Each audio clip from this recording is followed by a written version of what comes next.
Bonjour à tous, je suis heureux de vous accueillir chez moi. On est ici en Haute-Loire, au Puy-en-Velay, pour ce Facebook Live dans lequel on va essayer de balayer ensemble toute une série de questions que vous m'avez adressées. Je vais essayer de répondre au plus grand nombre et qu'on puisse avoir un échange pendant cette période, 45 minutes je pense à peu près, qui nous permettront d'échanger. Je commence par une question de Paul de Seine-Saint-Denis. Bonjour Monsieur Wauquiez, j'ai entendu parler du printemps des Républicains. C'est quoi? Et où en sont les Républicains au bout de 6 mois? Le printemps des Républicains, c'est une initiative que j'ai voulu lancer avec toute l'équipe, qui consiste, pendant la totalité du week-end, à aller à la rencontre des Français. Des débats partout, des échanges, des témoignages aussi de Français qui viennent témoigner sur leur vie quotidienne, ce qu'ils vivent, leurs attentes. Pourquoi est-ce qu'on a voulu faire ça?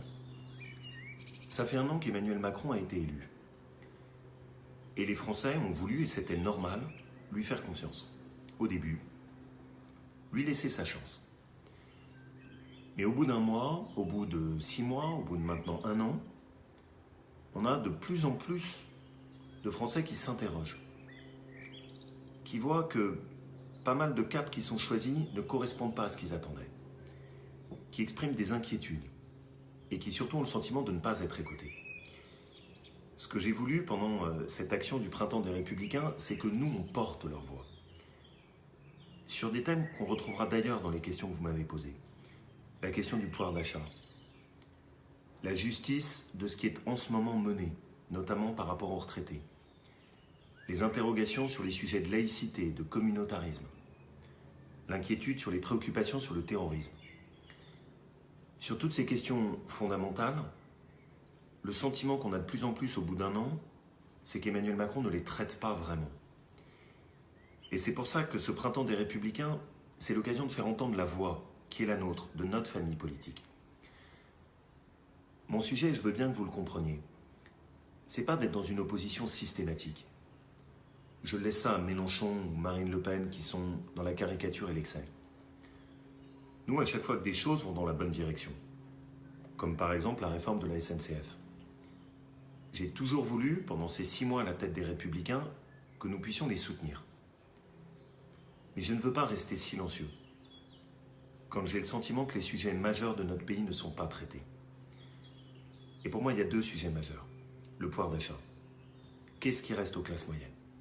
Comment est-ce que dans notre pays, on assomme ou non les gens par le poids des impôts et de la fiscalité? Ce qui est pour moi vraiment le premier sujet majeur, qui est absolument pas traité par Emmanuel Macron. Record cette année des impôts en France. Et puis le deuxième sujet, c'est le régalien. C'est la gestion de l'intégrisme islamiste. C'est la gestion du communautarisme. C'est la question de la sécurité. Et sur tous ces thèmes, ce qu'on voit, c'est que là aussi, il n'y a pas de travail qui est fait. Il n'y a pas de sursaut, il n'y a pas de lucidité par rapport au combat qu'on a à mener. Le printemps des Républicains, c'est le retour de cette parole, simple, mais très claire, nette. Défendre les valeurs auxquelles on tient. Et au fond, défendre surtout ce qu'est notre conception de la France. Et j'y reviendrai parce qu'il y a d'autres questions qui portent là-dessus. Une question de Yves. Que pensez-vous du prix des carburants? Niveau très élevé, et surtout le silence des médias sur ce sujet. 1,55 € pour le gasoil. Le trajet pour le travail fait mal au portefeuille et donc finalement un manque à gagner à la fin du mois. Et je ne parle pas du fioul domestique. Merci à Yves. Je suis comme lui très frappé de voir que les médias passent totalement ce sujet sous silence. J'ai fait récemment avec Fabien Di Filippo, un jeune élu de notre famille que j'aime beaucoup, un déplacement en Meurthe-et-Moselle. On est allé discuter notamment dans une maison de retraite aux côtés des aides-soignantes qui sont des gens d'un dévouement assez extraordinaire. Ce n'est pas des gros salaires. Et ce que quasiment la totalité des équipes qui étaient là me disaient, c'est « Monsieur Wauquiez, nous, on travaille à 20 km d'ici, 30 km d'ici. Il n'y a pas de métro, chaque jour on prend notre voiture. Et ce qu'on a constaté, c'est l'explosion de notre facture de carburant. Pourquoi est-ce que ça a explosé? Parce que le président de la République a décidé d'augmenter les taxes.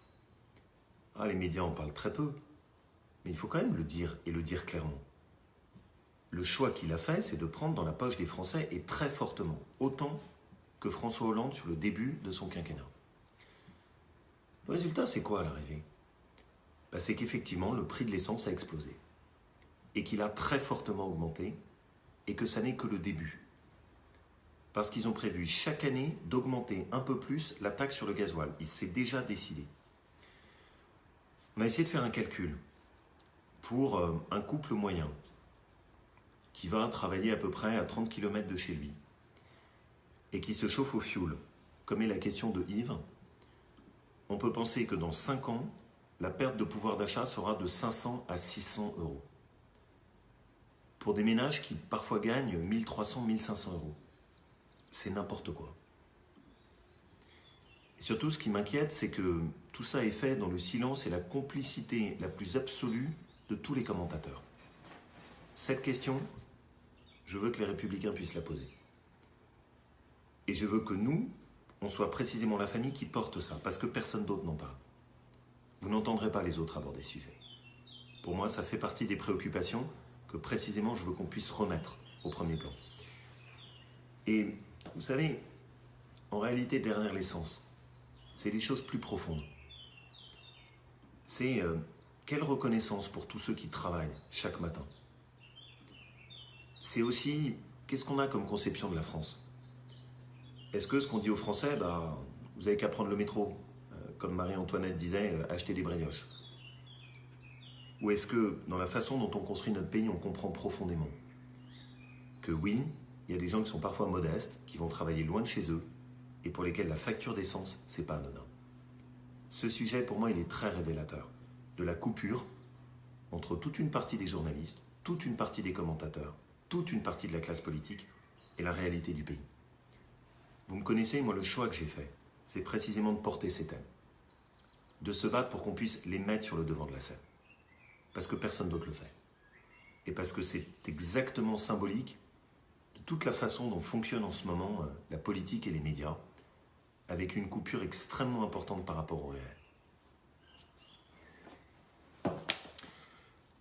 J'ai une question de Jean du Cantal, qui est très claire et que j'ai précisément voulu prendre.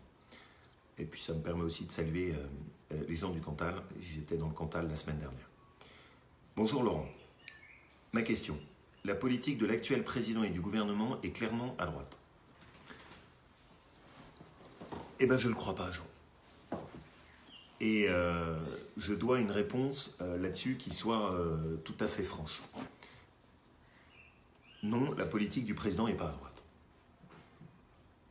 Je vais prendre 2 exemples très simples. Cette année, il a augmenté la dépense publique, très fortement. C'est même, depuis 5 ans de mémoire, avec l'analyse de la Cour des comptes, une des années où la dépense publique a le plus augmenté. Aucune économie n'a été faite. Et ça a été très clairement établi dans le rapport de la Cour des comptes. La dette a explosé. Le résultat, c'est que c'est vous qui payez. Et que pour ceux qui ont fait leur déclaration d'impôt récemment, pour ceux qui ont regardé le poids de la CSG, pour ceux qui avaient des aides familiales, pour ceux qui regardent leur livret A ou l'assurance vie, pour ceux qui ont regardé l'explosion du prix de l'essence, tout a augmenté. Et on a pris dans votre poche. Non, on n'est pas à droite quand on augmente la CSG. On n'est pas à droite quand on augmente les impôts. On n'est pas à droite quand on ne fait rien sur la dépense publique. Deuxième chose, et on en reparlera.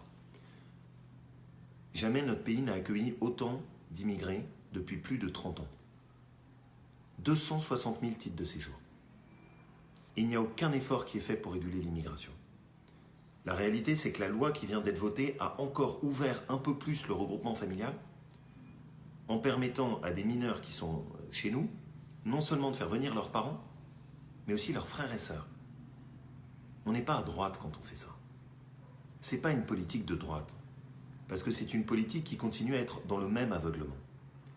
Quand le président de la République dit dans les quartiers, il ne faut pas que ce soit les mâles blancs qui expliquent ce qu'il faut faire, qu'est-ce qui justifie au juste comme discours? C'est la même chose que quand il parlait de la colonisation comme un crime contre l'humanité en Algérie. C'est la même chose que quand il disait qu'il n'y a pas de culture française. Non, ce président n'est pas de droite. il peut faire illusion, il peut parfois envoyer des cartes postales ou faire de la communication, mais quand vous regardez la réalité de ce qui est fait dans le pays, ça n'est pas une politique de droite. Ou alors, si je peux me permettre, c'est sans doute parce qu'on a oublié depuis trop longtemps ce que c'était qu'être de droite. Vous le savez, c'est précisément la bataille que j'essaye de porter. C'est redonner à la droite sa fierté, qu'on assume à nouveau nos idées, ce que nous sommes, et qu'on le fasse au grand jour, sereinement, tranquillement, sans se laisser dicter ce qu'on a le droit de dire et ce qu'on n'a pas le droit de faire. Voilà, c'est ça ce que je veux qu'on porte. J'ai une question de Nicole, qui est précisément dans le prolongement un petit peu du débat qu'on vient d'avoir. Qu'est-ce que vous comptez faire pour arrêter le flux des migrants en France? Situation très inquiétante.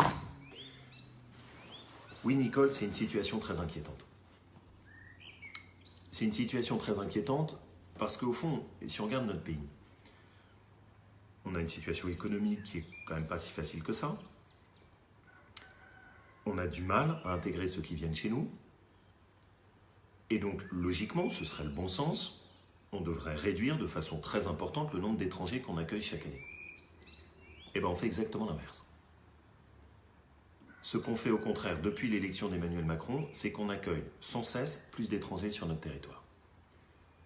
Et qu'on est en train de créer des bombes à retardement avec des quartiers qui petit à petit se sont ethnicisés et dans lesquels les habitants eux-mêmes disent « Stop, c'est plus possible ». J'ai fait un déplacement à Rieux-la-Pape où une famille marocaine est venue me voir. J'étais avec le maire, qui est quelqu'un que j'aime beaucoup, Alexandre Vincent-Day, qui est quelqu'un qui se bat. Ils m'ont dit une chose qui est très simple, c'est il faut que vous fassiez revenir des familles qui soient des familles françaises dans le quartier pour qu'il y ait de la diversité à l'école, parce que sinon nos enfants n'auront aucune chance de réussir. C'est eux-mêmes qui le disent. On est allé beaucoup trop loin. On a laissé petit à petit s'installer un système dans lequel on ne contrôle plus rien. La France ne décide plus qui vient dans notre pays. C'est les passeurs qui décident. Et c'est un des grands échecs de l'Europe. Alors qu'est-ce qu'on propose? On a travaillé sur cette question depuis 6 mois avec les Républicains. Avec toute une série de propositions très précises. On a travaillé dessus avec des gens comme Annie Genevard, Éric Ciotti, Guillaume Larrivé, François-Noël Buffet. Tous ceux qui sont sans doute aujourd'hui parmi les meilleurs spécialistes du sujet dans notre pays. D'abord, la première chose qu'on propose, c'est qu'il faut qu'on arrête la prime aux clandestins. Quand quelqu'un est venu dans notre pays de façon irrégulière, il faut qu'il ne puisse plus jamais avoir de régularisation. Parce qu'aujourd'hui, il faut le savoir, quelqu'un qui est venu de façon irrégulière en France, dans 96% des cas, ne sera jamais reconduit à la frontière. Ça veut dire qu'on ne contrôle plus rien. Donc première règle, c'est celle qui a été adoptée en Australie. Vous venez chez nous de façon irrégulière, de façon clandestine, vous n'aurez jamais accès à un titre de séjour et il n'y aura jamais de régularisation.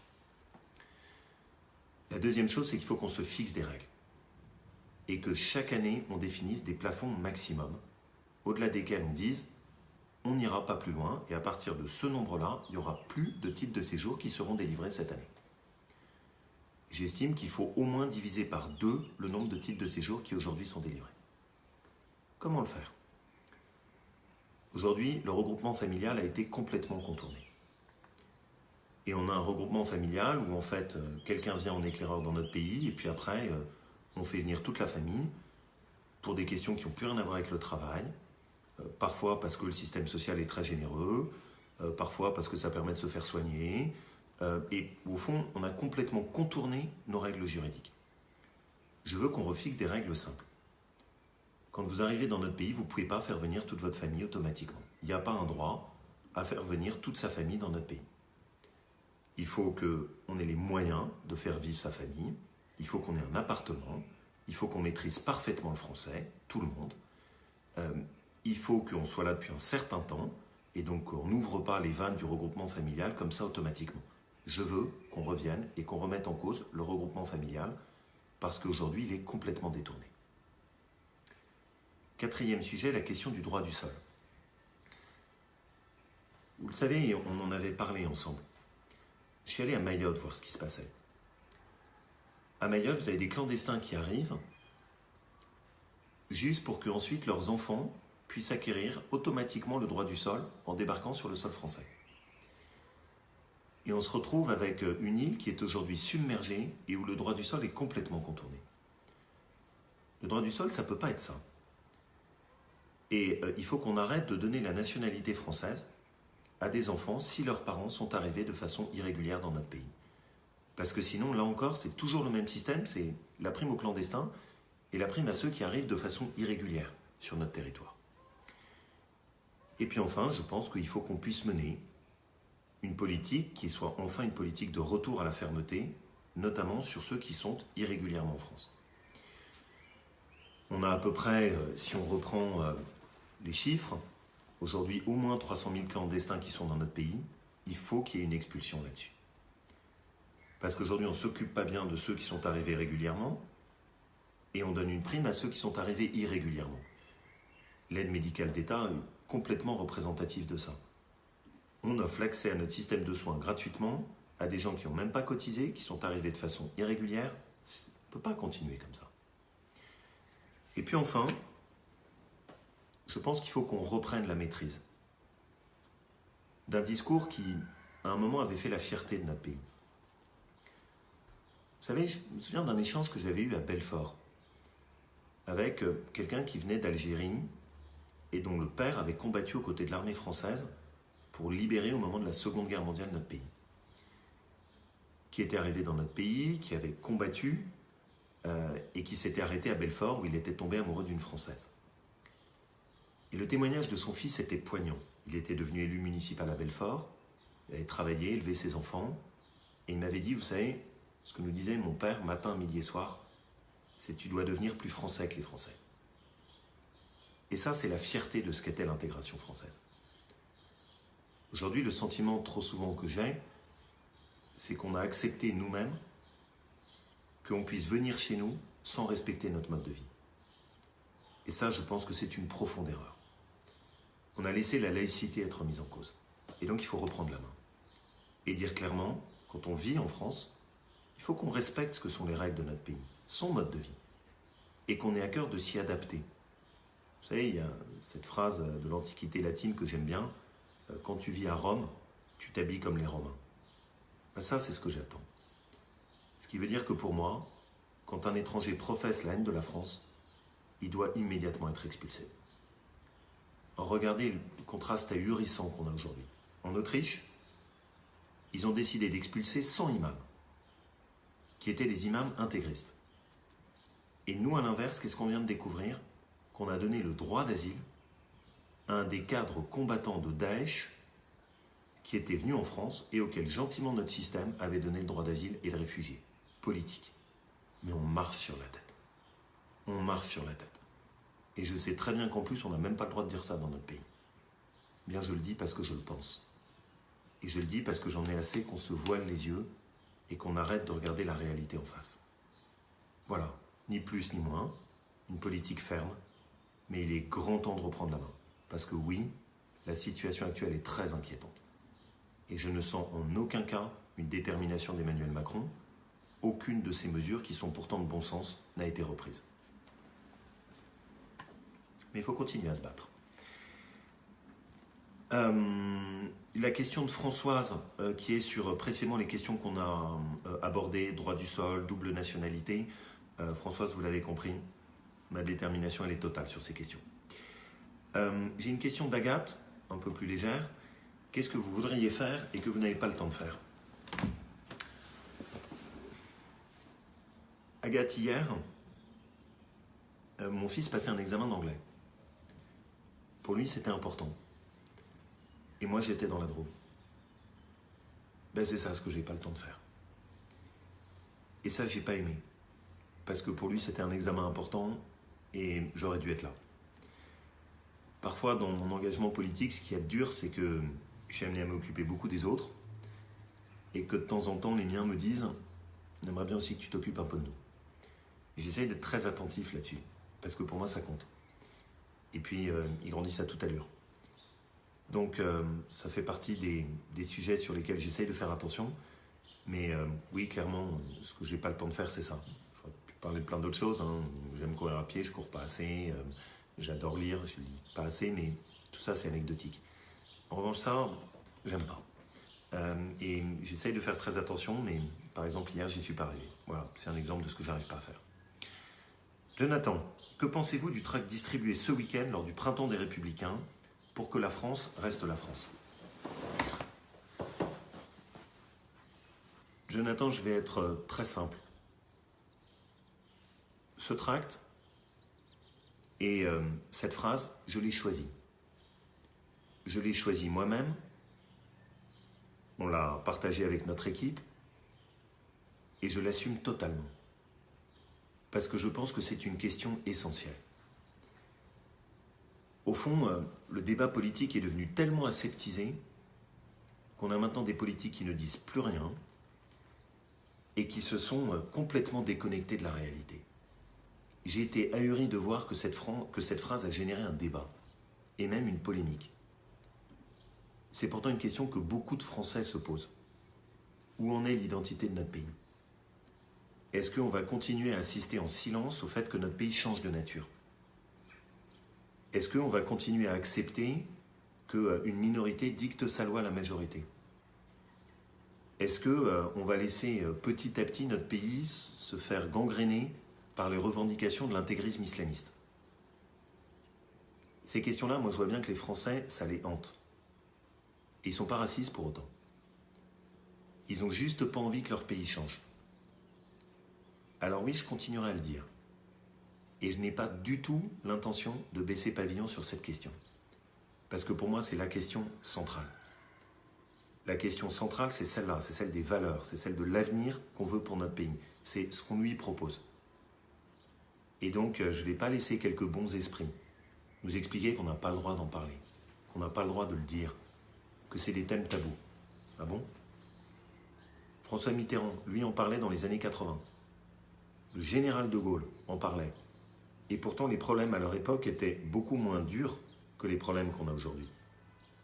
Ne vous laissez pas dicter ce que vous avez le droit de dire et ce que vous n'avez pas le droit de penser. Ce qui compte, c'est la droiture, la constance, la colonne vertébrale. Sur ce sujet, je ne lâcherai rien.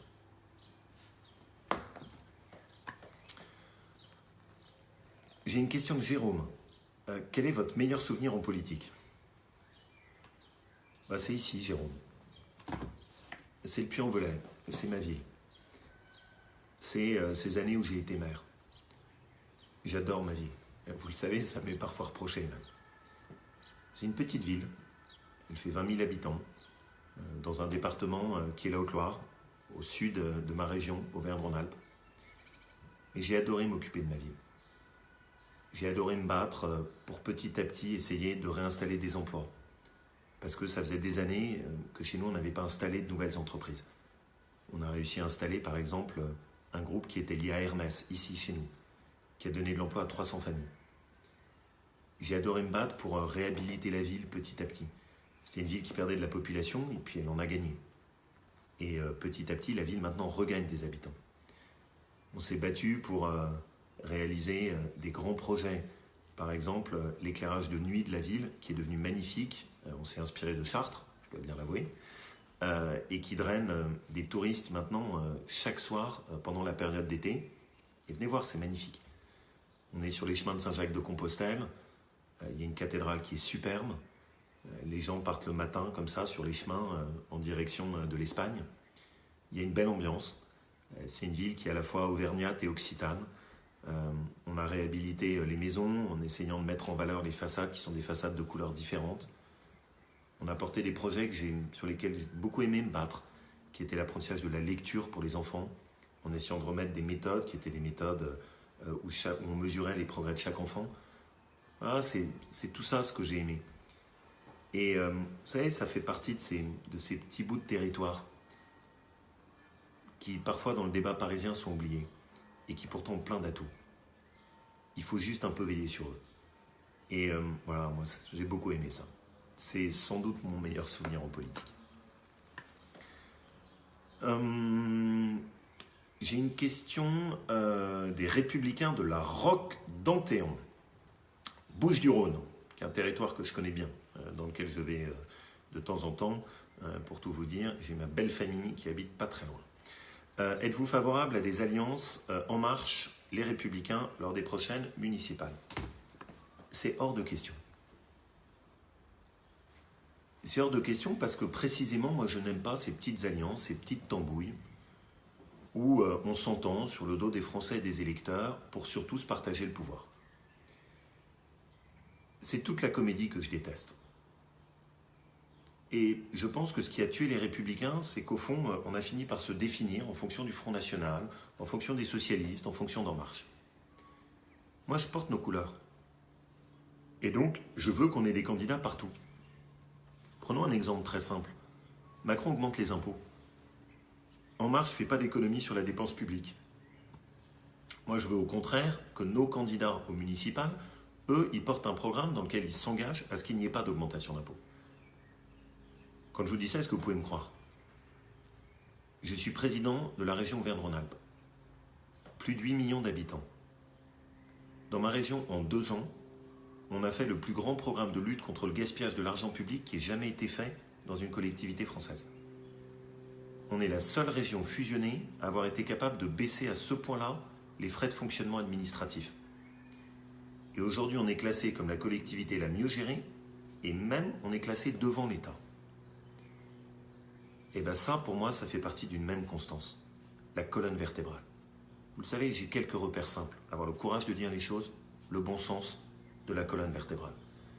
Et donc ne comptez pas sur moi pour qu'on fasse ces petites alliances d'arrière-boutique, on se partage le pouvoir, et où à l'arrivée, on fait l'inverse de ce qu'on a dit. Ça, c'est ce qui a tué la droite. Pourquoi est-ce qu'on vous a déçu? Parce qu'on disait beaucoup et qu'on ne faisait pas grand-chose. Et parce qu'on cherchait à plaire à tout le monde. À dire à chacun ce qu'il avait envie d'entendre.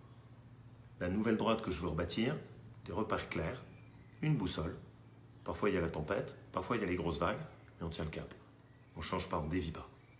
Ça peut prendre du temps à réimposer. Mais c'est le seul chemin qui ait du sens. Le reste, c'est la tambouille politicienne. J'ai une question de Sarah de Seine-Saint-Denis. J'ai vu que vous étiez en Irak cette semaine. Pouvez-vous nous raconter votre voyage? Sarah, c'était un déplacement qui était très dur.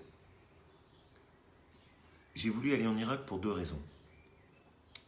D'abord, Daesh est né en Irak. Et au fond, en Irak, c'est l'autre bout du combat que nous, on mène aussi en France. Contre ceux qui professent la haine de l'autre. Et qui portent un message intégriste de l'islam. La deuxième raison pour laquelle j'ai voulu aller en Irak, c'est parce que j'ai voulu aller voir les Kurdes, qui ont été nos alliés, qui ont arrêté Daesh à 20 km d'Erbil, et qui ont permis d'organiser le reflux de l'État islamique, et que depuis on a abandonné. J'ai voulu aller en Irak parce que je voulais aller voir les minorités chrétiennes, voir quelle était leur situation, voir ce qui s'était passé. Ce que j'ai vu était terrible. À Mossoul, vous avez des quartiers entiers qui sont juste des champs de ruines, dans lesquels j'ai échangé avec des habitants qui avaient tout perdu, des familles chrétiennes, dans lesquelles les maris ont été décapités, et où les combattants de Daesh donnaient les têtes à des gamins de 10 ans pour jouer au football. J'ai passé à côté d'une place qui était au cœur de la vieille ville,